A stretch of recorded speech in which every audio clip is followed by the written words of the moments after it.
ओम शांति। मीठे बच्चे, प्राणेश्वर बाप आया है तुम बच्चों को प्राणदान देने। प्राणदान मिलना अर्थात तमो प्रधान से सतो प्रधान बनना। प्रश्न। ड्रामा के हर राज को जानने के कारण कौन सी सीन तुम्हारे लिए नई नहीं है? उत्तर। इस समय जो सारी दुनिया में हंगामे हैं, विनाश काले विपरीत बुद्धि बन अपने ही कुल का खून करने लिए अनेक साधन बनाते जाते हैं। यह कोई नई बात नहीं, क्योंकि तुम जानते हो यह दुनिया तो बदलनी ही है। महाभारत लड़ाई के बाद ही हमारी नई दुनिया आएगी। गीत। यह कौन आज आया सवेरे सवेरे। ओम शांति। सवेरे सवेरे यह कौन आकर मुरली बजाते हैं। दुनिया तो बिल्कुल ही घोर अंधियारे में है। तुम अभी मुरली सुन रहे हो। ज्ञान सागर पतित पावन प्राणेश्वर बाप से। वह है प्राण बचाने वाला ईश्वर। कहते हैं ना, हे ईश्वर इस दुख से बचाओ। वह हद की मदद मांगते हैं। अभी तुम बच्चों को मिलती है बेहद की मदद, क्योंकि बेहद का बाप है ना। तुम जानते हो आत्मा भी गुप्त है, बच्चों का शरीर प्रत्यक्ष है। तो बाप की श्रीमत है बच्चों प्रति। सर्वशास्त्रमयी शिरोमणि गीता मशहूर है। सिर्फ उनमें नाम डाल दिया है श्री कृष्ण का। अब तुम जानते हो श्रीमद् भगवानुवाच है। यह भी समझ गए कि भ्रष्टाचारी को श्रेष्ठाचारी बनाने वाला एक ही बाप है। वही नर से नारायण बनाते हैं। कथा भी है सत्य नारायण की। गाया जाता है अमर कथा। अमरपुरी का मालिक बनाने अथवा नर से नारायण बनाने की बात एक ही है। यह है मृत्युलोक। भारत ही अमरपुरी था। यह किसको भी पता नहीं है। यहाँ ही अमर बाबा ने पार्वतियों को सुनाया है। एक पार्वती व एक द्रौपदी नहीं थी। यह तो बहुत बच्चे सुन रहे हैं। शिव बाबा सुनाते हैं ब्रह्मा द्वारा। बाप कहते हैं मैं ब्रह्मा द्वारा मीठे मीठे बच्चों को समझाता हूँ। बाप ने समझाया है बच्चों को आत्माभिमानी जरूर बनना है। बाप ही बना सकते हैं। दुनिया में एक भी मनुष्य मात्र नहीं जिसको आत्मा का ज्ञान हो। आत्मा का ही ज्ञान नहीं है तो परमात्मा का ज्ञान कैसे हो सकता है। कह देते हैं हम आत्मा सो परमात्मा। कितनी भारी भूल में सारी दुनिया फंसी हुई है। बिल्कुल ही पत्थर बुद्धि है। विलायत वाले भी पत्थर बुद्धि कम नहीं है। यह बुद्धि में नहीं आता है कि हम यह जो बॉम्ब्स आदि बना रहे हैं, यह तो अपना भी खून, सारी दुनिया का भी खून करने के लिए बना रहे हैं। तो इस समय बुद्धि कोई काम की नहीं रही है। अपने ही विनाश के लिए सारी तैयारी कर रहे हैं। तुम बच्चों के लिए यह कोई नई बात नहीं है। जानते हो ड्रामा अनुसार उन्हों का भी पाठ है। ड्रामा के बंधन में बांधे हुए हैं। पत्थर बुद्धि न हो तो ऐसे काम कर सकते हैं क्या? सारे कुल का विनाश कर रहे हैं। वंडर है ना, क्या कर रहे हैं। बैठे बैठे आज ठीक चल रहा है, कल मिलिट्री बिगड़ी तो प्रेसिडेंट को भी मार देते। ऐसे ऐसे इत्फाक होते रहते हैं। किसको भी सहन नहीं करते हैं। पावरफुल है ना। आजकल की दुनिया में हंगामा बहुत है, पत्थर बुद्धि भी अथाह है। अभी तुम बच्चे जानते हो विनाश काले जो बाप से विपरीत बुद्धि हैं, उनके लिए विंशंती गाया हुआ है। अभी इस दुनिया को बदलना है। यह भी जानते हो बरोबर महाभारत लड़ाई लगी थी। बाप ने राजयोग सिखाया था।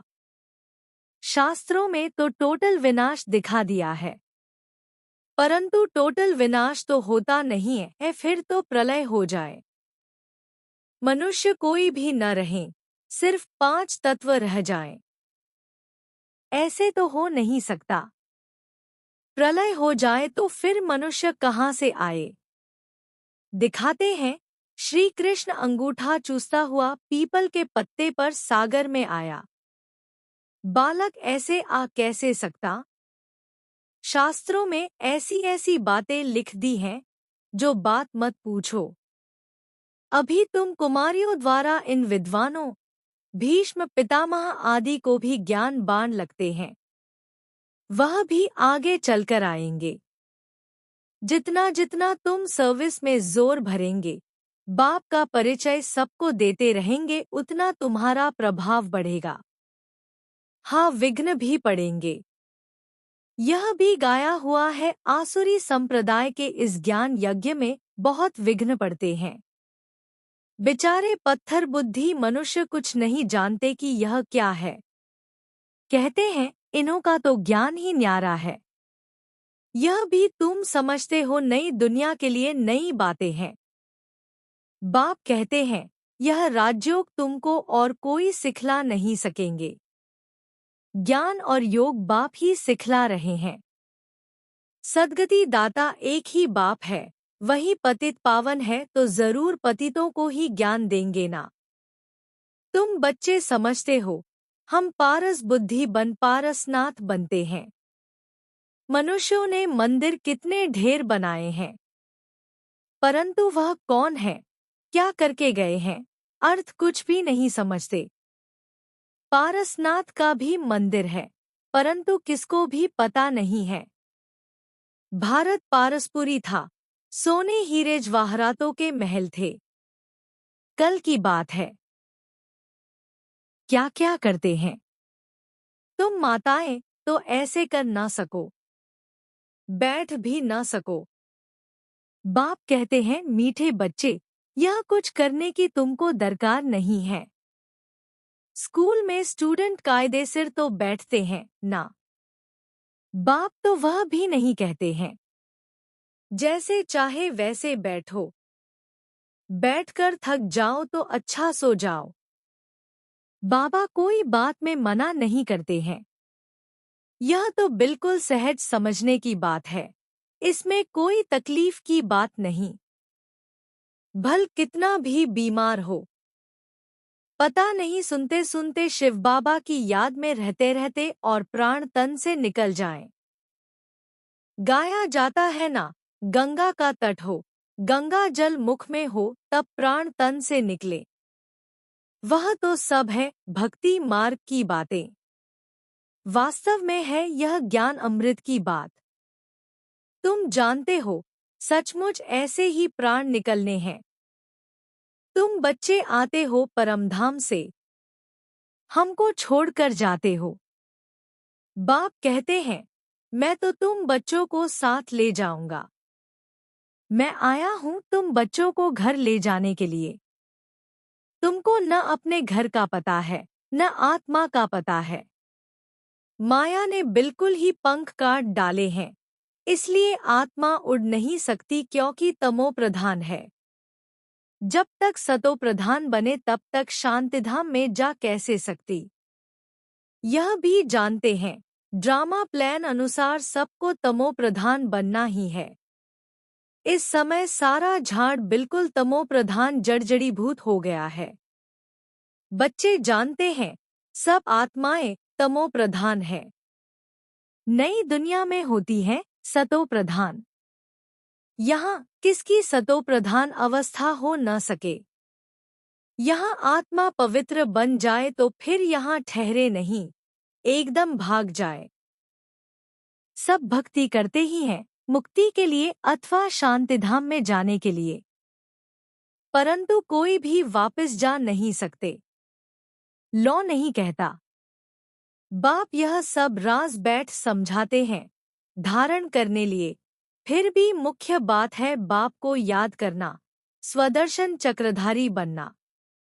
बीज को याद करने से सारा झाड़ बुद्धि में आ जाएगा। झाड़ पहले छोटा होता है, फिर बड़ा होता जाता है। अनेक धर्म है ना, तुम एक सेकंड में जान लेते हो। दुनिया में किसको भी पता नहीं है। मनुष्य सृष्टि का बीज रूप सबका एक बाप है। बाप कभी सर्वव्यापी थोड़े ही हो सकता। बड़े ते बड़ी भूल है यह। तुम समझाते भी हो मनुष्य को कभी भगवान नहीं कहा जाता है। बाप बच्चों को सब बातें सहज करके समझाते हैं, फिर जिनकी तकदीर में है, निश्चय है तो वह जरूर बाप से वर्षा लेंगे। निश्चय नहीं होगा तो कभी भी नहीं समझेंगे। तकदीर ही नहीं तो फिर तदबीर भी क्या करेंगे। तकदीर में नहीं है तो वह बैठते ही ऐसे हैं जो कुछ भी समझते नहीं। इतना भी निश्चय नहीं कि बाप आए हैं बेहद का वर्षा देने। जैसे कोई नया आदमी मेडिकल कॉलेज में जाकर बैठे तो क्या समझेंगे? कुछ भी नहीं। यहाँ भी ऐसे आकर बैठते हैं। इस अविनाशी ज्ञान का विनाश नहीं होता है। यह भी बाप ने समझाया है। राजधानी स्थापन होती है ना तो नौकर चाकर प्रजा, प्रजा के भी नौकर चाकर सब चाहिए ना तो ऐसे भी आते हैं। कोई को तो बहुत अच्छी रीति समझ में आ जाएगा। ओपिनियन भी लिखते हैं ना। आगे चल कुछ चढ़ने की कोशिश करेंगे, परंतु उस समय है मुश्किल क्योंकि उस समय तो बहुत हंगामा होगा।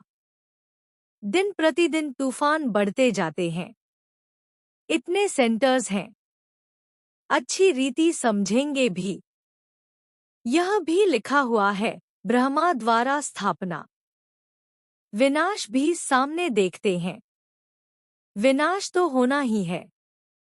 गवर्नमेंट कहती है जन कम हो, परंतु इसमें कर ही क्या सकेंगे। झाड़ की वृद्धि तो होनी है। जब तक बाप है तब तक सब धर्मों की आत्माओं को यहाँ रहना ही है। जब जाने का समय होगा तब आत्माओं का आना बंद होगा। अभी तो सबको आना ही है, परंतु यह बातें कोई समझते नहीं है।